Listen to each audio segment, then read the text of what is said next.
How's it going, YouTube? We are back with some more signings and trades.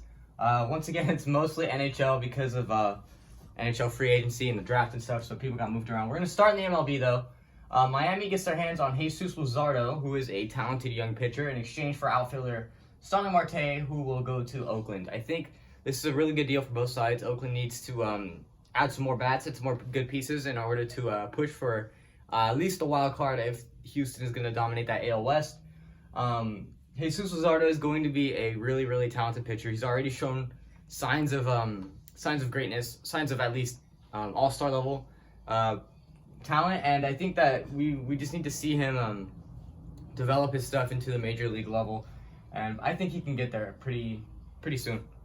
Into the NFL, right tackle Braden Smith signs a 4-year, $72.4 million deal. I don't know too much about Braden Smith, but I know that that's a lot of money, and they also have probably one of the better offensive lines, and if they're signing this guy for that much money, he must fit in really, really nicely over there in Indy. Wentz is their quarterback now. They have to keep him safe because one of his biggest problems that led to a lot of his turnovers in Philly was that he was constantly under pressure, and he was never really given a chance to succeed being under that much pressure. On to the NHL now. Winnipeg gets their hands on Brendan Dillon in exchange for 2 seconds Winnipeg gets Brendan Dillon from Washington. Washington gets 2 seconds from Winnipeg, a 2022 second and a 2023 second. Brendan Dillon is a nice little piece. I think that 2 seconds might be a little bit much for him, but Winnipeg continues to build their roster in exchange, for draft picks, and sometimes that is a good thing because you do put a nice talented team on the ice, but when you're giving up all of your draft picks like this, it kind of can backfire on you if the team doesn't work out. Obviously, you're a playoff team and you're competing every year. It doesn't really matter about the draft picks because you're, competitive. The fans want to see competition. They don't like to wait for prospects. So I get it, but I just feel like draft picks are, very, very valuable. And Dillon, I don't know if I would have spent 2 seconds on Dillon, but Winnipeg gets stronger. The defensive core gets stronger. It was looking pretty weak before, but now it's a little more balanced, and I think it's better this way. Ultimately, it'll probably be better for Winnipeg like this. St. Louis signs left winger Pavel Buchnevich to a 4-year, $23.2 million deal, so it's right over $5 million after the trade with the Rangers to get him. Add another sniper to the team. I don't know what the situation is with Tarasenko, but I feel like something's going on where he might not play for whatever reason, but they need some goal scoring over there in St. Louis. They have a really good team, really talented team. And I think Buchnevich will obviously add to that goal scoring and to that power play. I believe their power play struggled a little bit last year, but now, they got more of a power play specialist in Buchnevich, put the puck in the net at least probably 20, 25 times in a year. And, they're paying him pretty decently. I think I don't think it's a overpay. I think it's a good amount of money for a guy that'll probably play second line time. And like I said, we'll put 20 goals in the net for you. Colorado extends their captain, left winger Gabriel Landeskog, to 8-year, $56 million deal. So one of the questions going into this, this offseason for the NHL was, will Colorado be able to keep Landeskog? They have so much young talent that they have to pay soon. Rantanen, they have McKinnon, Landy, obviously, Makar, Bowen Byram coming up. But they managed to keep all of those guys so far, minus Philip Grubauer. They're still going to be a talented team. What they do between the pipes will be something that we need to see later on, but keeping your captain is never a bad thing. For a nice modest price too. That's $7 million per season for him. I think that's pretty good money for him. I think he could have definitely asked for more money as well. He's a nice power forward, kills penalties, power play. He's good on the power play. Parks himself in front of the net. Gets a lot of rebounds, gets a lot of deflections. He's a good piece, good captain, good leader. He hits, he steps up for his guys, and Colorado needs some of that, and they're going to hang on to him. Vegas, they re-signed defenseman Alec Martinez, 3 years, $15.7 million, just a little bit over $5 million per season. Alec Martinez is a nice two-way guy, good shot blocker. He's one of the elite shot blockers in the league. He knows how to get in the lane and block a lot of shots. We'll chip in here and there on the power play. We'll kill penalties, and he's a nice, good top 4 defenseman. I don't think he's going to be top 2 or anything, but a nice top 4 defenseman on a really good, solid Vegas team. So I think that's a good signing for them. I know that they're kind of cap strapped a little bit, but you got to hang on to your core pieces and your depth as well. And he really is a mixture of both of those things for them. Edmonton makes a nice big splash here, signing Zach Hyman, who's playing center now, I guess. 7 years, $38.5 million deal.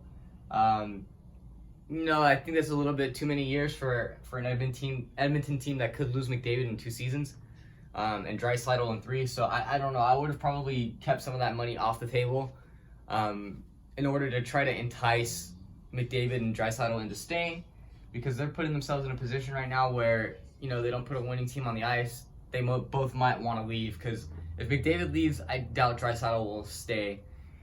And Edmonton, you got to be biting your fingernails at this point, because it's got to be nervous knowing that the time limit for McDavid and Draisaitl is coming very, very short, and they need to put a team that can win on the ice. And it's not McDavid's fault, and it's not Draisaitl's fault, because they're superstars, and they're constantly playing to the best of their abilities. But I don't know if Zach Hyman was the answer. I mean, 7 years, $38 million. It's not annual wise, it's not bad. It's just that I probably would have went elsewhere with that 7 years. You know what I mean? I don't think I would have signed. I mean, Zach Hyman is a good two-way forward, penalty killer. Probably not going to be on the power play for them, but third, fourth line center. 7 years for one of those guys, I just don't see that. I don't, not my thing.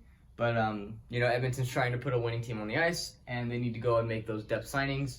I just don't like the years for it. Back to the NFL. Trey Lance, quarterback drafted for the 49ers, signs his entry-level deal at 4 years, $34.1 million. They're just paying these guys crazy amounts of money on their entry years now, huh? That's $8 million per, a little bit over that. I don't know if he's going to start over Jimmy G, but eventually you would like to think at some point, if he doesn't start week 1, that he's going to take over the job out there in Frisco. Extremely talented quarterback. I hope he does succeed at the professional level, but if he does, I think if he does crack that starting lineup, I think they'll be in a better shape than they would be if Jimmy G was their starting quarterback. So I just think it's a lot of money for a rookie. We haven't even seen these guys touch the turf yet, but it's just the new NFL, I guess. So nothing I can do or say about it. Edmonton re-signs Tyson Barrie to a 3-year, $13.5 million deal. It was a big question mark if they were going to re-sign him, or they were going to let him walk, or they were going to trade him. But they get, their offensive defenseman Tyson Barrie for 3 more years at a, modest price, a little bit over 4 per season. Great on the power play. His defense is a little bit lackluster at times, but I think he's important for them to have offensive type defenseman with such a great forward core. Get those guys the puck and let them, do their magic and stuff. So I think that I understand this one much more than I understand the Hyman one. Carolina, they get their hands on a young defenseman from Edmonton in Ethan Bear, and they trade a power forward, left winger Warren Fogle. Young, young forward, but Edmonton should be hanging on to their defenseman. One of their biggest problems has been their defenseman, and they keep trading them away. They trade away a young guy in Ethan Bear. They get in power forward, add a little more grit, add a little bit more front net presence to their offense, and Warren Fogle, who is young and talented. I just don't think that's what they need on their team right now. Depth is always good. I guess they're targeting depth because they have, they have the superstar talent. I just think they need more superstar talent on the back end and not on the forward core. Ottawa gets their hands on Nick Holden in a 2022 2022 third in exchange for Evgeny Dadonov. Dadonov is a sniper, probably gonna play second line time for Vegas, maybe third. Power play guy, 20 goals per year, maybe. Talented, fast. A lot of guys, or a lot of teams were probably gonna be asking Ottawa about him, and Vegas gets him. Like I said, I don't know what their cap situation is. I don't know how they're maintaining all this. I know they traded Fleury, which probably opened up a good chunk of money. So, it's just Vegas keeps getting better and better, and it's just, hate to see it, man. You hate to see it in the Pacific. Seattle center, Alexander Wennberg signs a 3-year, $13.5 million deal. Playmaker. Seattle, we just need to see what kind of team they put to the ice, because they look like they're pretty good on paper. Some good names, some good, good roster players. I think that this is a good signing. 13.5 is not bad for Wennberg. Played in Columbus before. I think that, he can get himself probably 40 assists maybe. 40 assists, 15, 10, 15 goals. I think he could have a good year as a second or third line center. I don't think he'll be the first line center by any means, but I think that he could chip in positively on the Seattle forward core for sure. Carolina signed goalie Frederik Andersen, 2 years, $9 million. I think they really messed up on this one. I think that the trade for Nedeljkovic really messed them up because they didn't want to pay him, $4 million plus, but they pay Frederik Andersen, $4.5. But Frederik Andersen did not have a very good season last year for Toronto. He was very lackluster, and they were paying him more money than they were paying their younger goalie who had a better season in Nedeljkovic, who they traded for Bernier. That one doesn't make sense. I think they messed up. They dropped the ball on that one for sure. Nashville signs Mikael Granlund to a 4-year, $20 million deal. Granlund's another playmaker, smaller guy, probably a second liner, $5 million per season. That's pretty good for him. Power play. Don't think he'll kill penalties. I think he's pretty decent in the faceoff circle, so I think he does have his value. Nashville has not been a good team. Probably sign him and maybe trade him in the deadline if they're, if the season's going rotten for them, but we'll see how that goes for them. I really don't know how their season's going to go. They're a team that I thought had a pretty decent roster, but they just, for the last couple of years, and they just, they keep losing, so who knows what the deal's going to be there. Minnesota defenseman Alex Goligoski, 1 year, $5 million, offensive defenseman for Minnesota. They bought out Suter, open roster spot, Goligoski for $5 million, plug him in, and there you go. I mean, I still think I know Suter's money was a little bit more than, more than they would have liked from him at this point in his career. But he's still a very capable defenseman that logs a lot of minutes. And Goligoski won't be able to eat that much minutes. You know what I mean? He's an offensive guy, power play. But, you probably can't use him on the penalty kill. I mean, maybe, but, he's not as good as Suter. It's a real downgrade. Obviously, the money's a big downgrade as well, but still, the amount of talent is a significant downgrade from what they had in Suter.